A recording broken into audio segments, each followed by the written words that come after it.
사무실을 임대하고 계약할 때 월세와 보증금만 확인하면 끝인 줄 알았는데 그게 다가 아니었습니다. 자취방 월세 계약하듯이 보증금이랑 월세의 적절한 위치만 확인하면 끝인 줄 알았어요. 그런데 공용관리비부터 주차 문제까지 신경 써야 할 부분들이 생각보다 많았습니다. 한 대표님께서 사무실 확장을 위해 직원에게 부동산을 알아보고 계약하라고 일을 맡겼었는데요. 직원은 나름 열심히 사무실도 둘러보고 보증금과 월 임대료까지 적정한지 꼼꼼하게 체크한 다음 계약을 완료했습니다. 그런데 어느 날 중요한 미팅을 하러 온 고객사가 거의 도착했다고 연락한 지 한참이 되도록 사무실로 올라오질 않는 거예요. 알고 보니 사무실 건물에 주차 공간 단 한 칸이 없어서 인근 주차장을 찾느라 주변을 빙빙 돌고 있었던 겁니다. 한참을 걸려서 주차하고 온 바람에 시간에 쫓겨 미팅을 진행하게 되었고 역시나 미팅 분위기도 좋지 않았습니다. 또 임대 후 한 달이 지나 임대료를 납부하려고 보니까 아니 관리비가 임대료만큼이나 나온 거예요. 50평 사무실 임대료가 220만 원이었는데 관리비가 무려 200만 원이 나왔다고 합니다. 사무실 임대할 때는 월세와 보증금 외에도 다양한 추가 비용과 조건들을 꼼꼼히 확인해야 합니다. 오늘 영상에서는 이런 문제들을 피하는 방법과 놓치지 않고 체크해야 할 필수 사항들을 알려드릴 예정이니 꼭 끝까지 시청하셔서 사무실 임대 계약을 잘 마무리하셨으면 좋겠습니다. 먼저 사무실을 임대할 때 가장 먼저 해야 할 중요한 일, 바로 여러분이 계약을 하려는 임대인이 실제로 그 건물의 소유주인지를 확인해야 합니다. 기본적인 사항이지만 사무실 임대 과정에서 발생할 수 있는 많은 문제들을 미리 방지할 수 있기 때문에 매우 중요합니다. 명의를 확인하기 위해선 등기부 등본을 확인하시면 됩니다.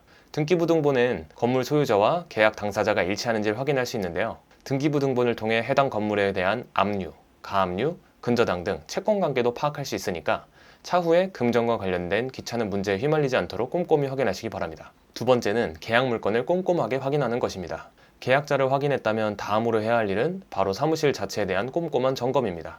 여러분이 주의 깊게 살펴야 할 몇 가지 주요 사항들을 알려드려 볼게요. 첫 번째, 사무실의 층수와 면적을 정확히 확인하세요. 계약서에 명시된 계약 면적과 실제 사용 가능한 전용 면적이 일치하는지 검토하는 것이 중요합니다. 건축물 대장에서 사무실의 면적, 구조, 용도 등을 정확하게 할 수 있고 만약 건물이 불법적으로 변경되었거나 확장된 부분이 있다면 그것도 확인할 수 있습니다. 건축물 대장에 불법 건축물로 분류되어 있으면 나중에 여러분이 원상복구를 이행할 때 큰 문제가 될 수 있기 때문에 이 부분은 꼭 확인하셔야 돼요. 두 번째, 바닥, 천장, 전기, 수도 등 사무실 내부의 현 시설 상태를 점검하세요.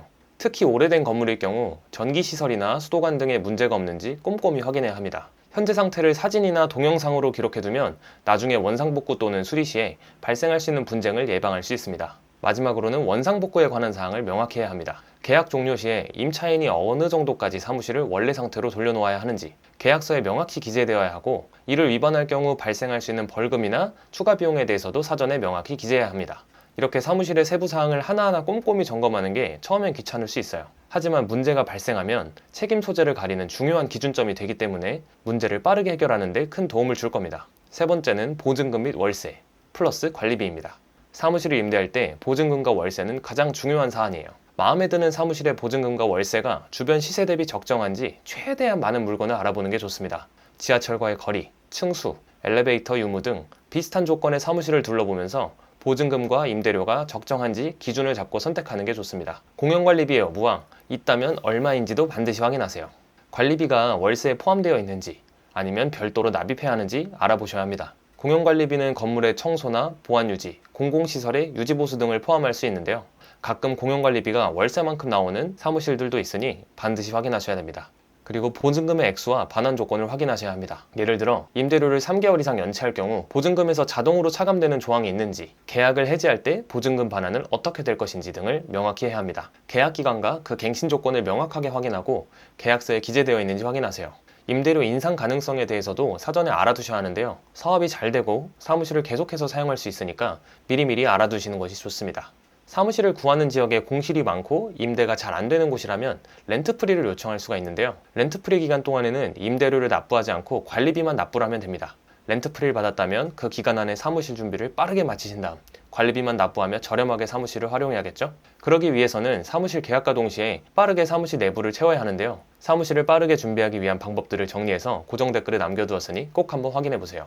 마지막으로 임대 계약의 유연성을 검토해야 됩니다. 만에 하나 사업이 생각대로 잘 흘러가지 않을 경우 계약 종료 전에 임대 공간을 조기에 포기하거나 계약을 해지할 수 있는 조건과 관련된 규정이 있는지 확인하세요.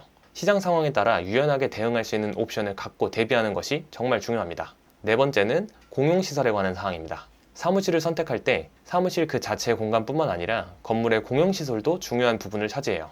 공용시설의 상태와 관리 방법은 일상적인 업무 환경에 큰 영향을 미칠 수 있기 때문에 이에 대한 확인은 필수입니다. 다음은 공용시설을 검토할 때 주의해야 할 몇 가지 중요 사항들이에요. 첫째로 주차시설을 확인해야 됩니다.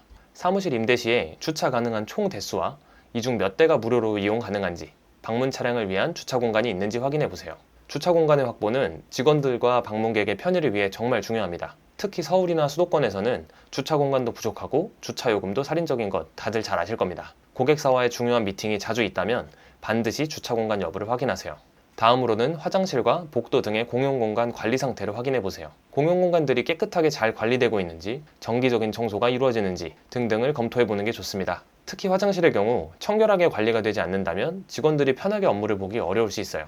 마지막으로는 임대인이 건물의 주요 설비에 대한 유지 보수와 수리 의무를 갖고 있는지 확인하셔야 됩니다. 특히 엘리베이터나 중앙난방 시스템, 공조 시스템 같은 주요 설비들의 유지와 수리는 정말 큰 비용이 발생할 수 있어요. 이러한 비용을 임차인이 부담하지 않도록 계약서상에 명확히 규정하고 있는지 검토해야 됩니다. 마지막으로 주의 깊게 살펴볼 필요가 있는 사항들은 인테리어 여부와 그리고 간판에 관련된 사항입니다. 인테리어가 이미 완료된 사무실을 선택하는 건 초기 투자 비용을 크게 절감할 수 있어요. 이미 설치된 내부 구조와 디자인을 활용하면 인테리어에 들어갈 비용을 아예 안 쓸 수가 있거든요. 또한 임대계약 종료 시에는 처음 그대로 넘기면서 원상복구 비용을 아끼거나 운이 좋다면 깔끔하게 인테리어를 조금 더 손보고 권리금을 받으면서 넘길 수도 있습니다. 간판 설치 가능 여부와 설치 위치도 확인하셔야 돼요. 간판은 고객이 내 사무실을 찾아올 수 있게 안내하는 중요한 요소이므로 임대하는 사무실 건물에서 어느 위치에 간판을 설치할 수 있는지, 그리고 그 크기나 형태에 대한 제한이 있는지를 알아봐야 됩니다.